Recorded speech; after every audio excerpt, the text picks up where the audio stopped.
In today's tip, we are going to talk about how to practice your chambers for a sidekick specifically. Sidekick is one of the most challenging kicks for people to get. Even as advanced belts, some of us struggle to do sidekick chambers correctly. That's why on our second degree test in particular, sidekicks make up 80% of the kicking combinations that we do, just because even as you get to that point, there always needs to be a little cleaning up or a little refining to make sure those side kicks are being done as efficiently as possible. So we're going to talk about how to help you with those chambers, maybe a couple of practice drills that will help you with your chambers, hopefully. First, a side kick, just for everybody's, make sure we're all on the same page.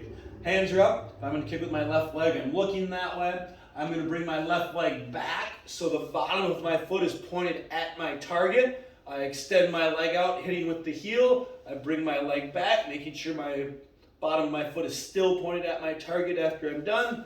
And then I set my leg down. So that's kind of the basic side kick motion. Here's some things we can do to make that better. I have a chair here. I realize some of you might be too tall to use the chair for this drill. Some of you will be too short, but whatever you can find to stack up, whether it's couch cushions or what have you, mats, pillows, whatever you need to, okay? But what I have, so I have a chair. It's about hip level, so that's kind of the barometer we're going with for this, is about hip level. And if I'm gonna work on bringing my knee back farther or making sure my chamber is correct, I'm going to put that kind of even with my back hip. And then what I'm going to do when I chamber my leg is make sure that I bring it back so my knee is over that chair.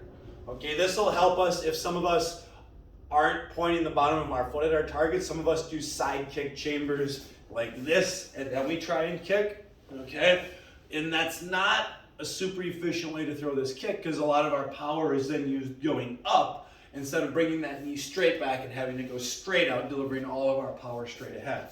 So if you're one that struggles with getting your knee up nice and flat like this drill will be great because it'll stop you from bringing your knee back low.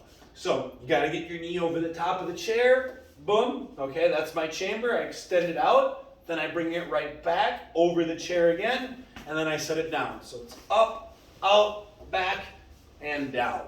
Okay, that's one way to practice the chambering, making sure you're doing the chambering correctly. If you want to practice kicking at a consistent level, okay, and you don't have a target or somebody that can hold a target for you, setting the chair up or something similar and kicking over it, making sure that way we're kicking high enough, okay? So, chamber all the way back, I extend it out, I bring it back, and I set it down. So my hands are up, chamber, kick, re-chamber, set it down. Great way to work on making sure my kick is high enough. Okay. Next drill to work on would be making sure I hit with the correct part of my foot.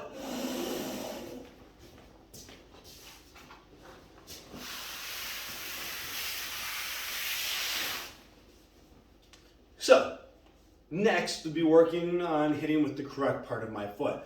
And one way to do that is try pulling those toes back as far as you can, okay? So you stand flat-footed, but you pull your toes back so like just your heels are on the ground. Should be kind of hard to stand like that. That's kind of how we want our feet to be, or at least our kicking foot to be, when we make contact with our target. Those toes are pulled back and it's like just our heel making contact. So when I go and hit my target now, if I've done the first couple of drills right and I bring my knee back all the way to the side and I kick high enough, it should allow me to hit with my heel. If I'm not doing the chamber correctly, sometimes I'll end up doing the kick with my toes up. And if my toes are up and down, almost like a front kick, it makes it very, very challenging to hit with my heel. So the farther to the side I have my toes pointed, the easier it will be to hit with the heel.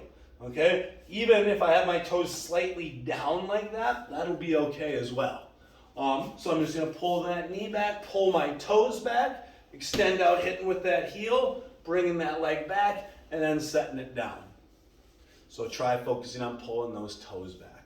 Other than that, That's kind of the big things as far as side kicks are concerned, making sure that we're getting the chamber right, we're getting the reed chamber right, we're getting that height out nice and level. Okay, anytime we have our kicks going at kind of a weird, or we chamber to one height and we kick a different height, we lose a lot of power.